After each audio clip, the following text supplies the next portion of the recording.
2026 marks the 250th anniversary of the founding of the United States of America. Today, we'll be exploring a document that was written by Sir John Glubb in the 1970s. Now, his thesis was titled The Fate of Empires and Search for Survival. Most of us view history as a series of disconnected accidents, a lucky battle here, a tragic plague there. We study our own nations in isolation, often through a lens of patriotic propaganda rather than objective investigation.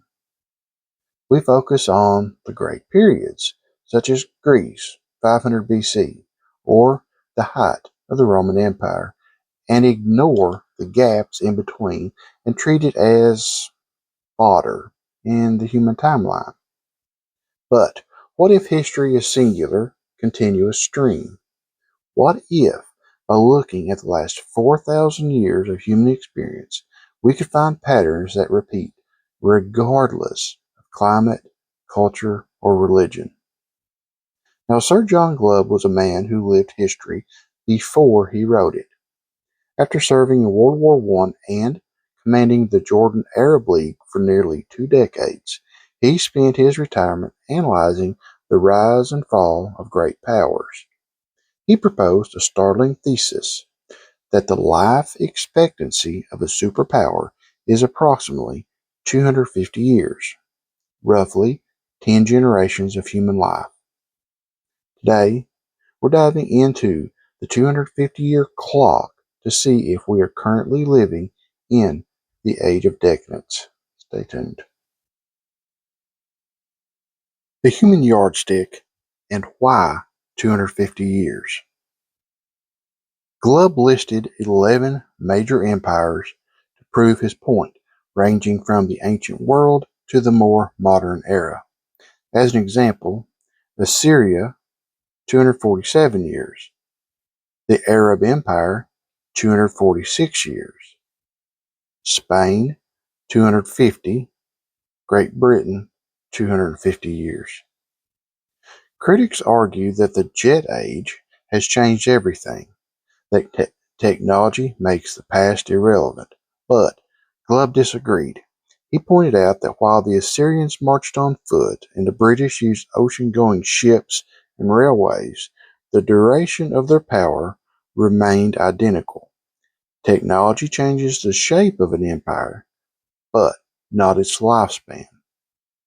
The constant factor is the human generation, which is a period of about 25 years. Glubb argues that it takes about 10 generations for a hardy, pioneering people to transform into the hypercritical citizens of a welfare state. These are the people that some call the politically correct, the woke, or the social justice activists. The Age of Pioneers. Every great empire begins with an outburst. Usually, a small, insignificant nation, often despised by its contemporaries, suddenly emerges using observation, practicality, and action. As an example, before King Philip, Macedon was a tiny state. Within 36 years of his ascension, his son Alexander the Great had destroyed the Persian Empire and reached India. In 600 AD, the Arabs were backward tribes with no central government. In 633, they burst out of the desert, and within 70 years, they ruled from the Atlantic to China. In 1211, the Mongols were savage tribes. By 1253, they held the largest land empire in history. These pioneers are poor, hardy, and aggressive. They are not bound by textbooks or traditions. When they encounter decaying empires, they find them wealthy, but defensive-minded. Glubb notes that as Rome aged, The earthworks around their camps became high walls with narrow gates. They became passive defenders rather than active counter-attackers. The second stage is what Glubb called the Age of Conquests. The pioneers adopt the sophisticated weapons of the people they defeated. Their campaigns become organized, disciplined, and professional. This leads inevitably to the Age of Commerce. When vast areas are under one government, trade will flourish. Think about this. In the Roman Empire, a man could travel from Great Britain to Egypt about 2,700 miles under one law, one currency, and one language. Under the Mongols, the caravan trade between China and Europe reached a remarkable degree of prosperity because it was all within one territory. Wealth pours in. This is the nation's high noon, if you will. In other words, it's the era of Augustus, the era of Queen Victoria, or Suleiman the Magnificent. The ancient virtues of courage and duty are still there, but beneath the surface, the desire for money is gaining a hold on the public. The age of affluence and the shift to intellect. Glubb identifies money as the agent of decline. In the age of affluence, money replaces honor. Education shifts from producing brave patriots to producing graduates who seek the highest salaries. Then comes the age of intellect. Wealth allows for the massive expansion of universities. In the 11th century Arab Empire, universities sprang up in nearly every town.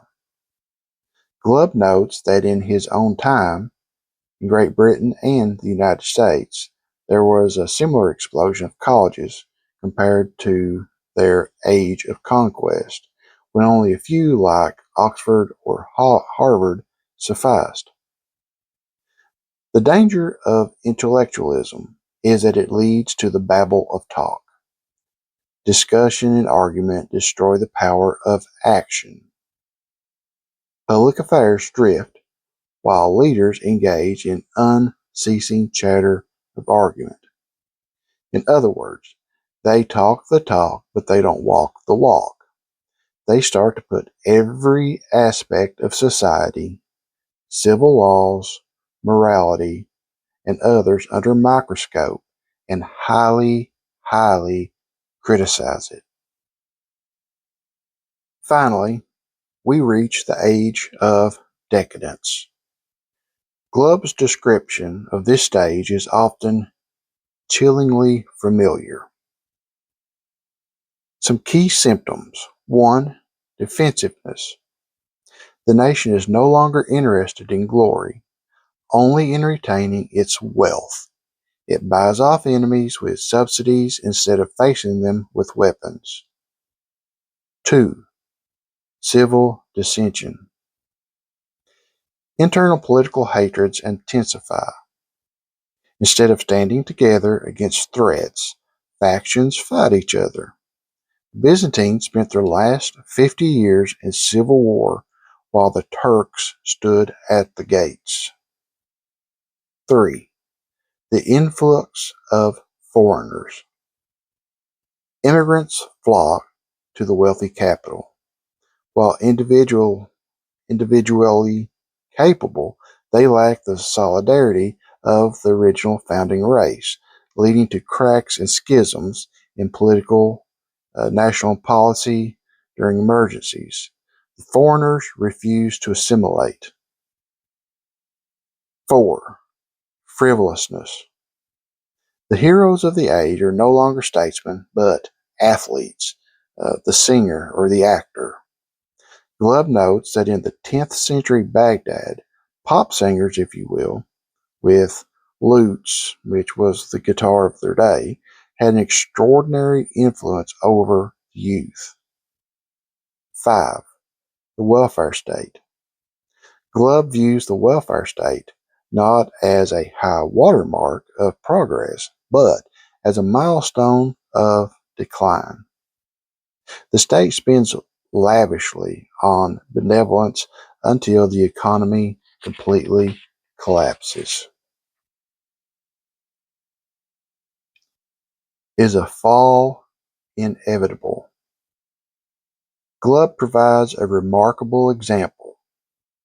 In 10th century Baghdad, as the empire was collapsing, the people introduced a 5-day week. He wrote, quote, "The descriptions might have been taken out of the Times today." End quote.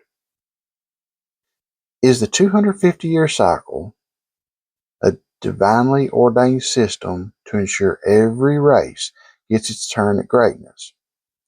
Glubb suggests that decadence is the disintegration of a system, not the individuals within it.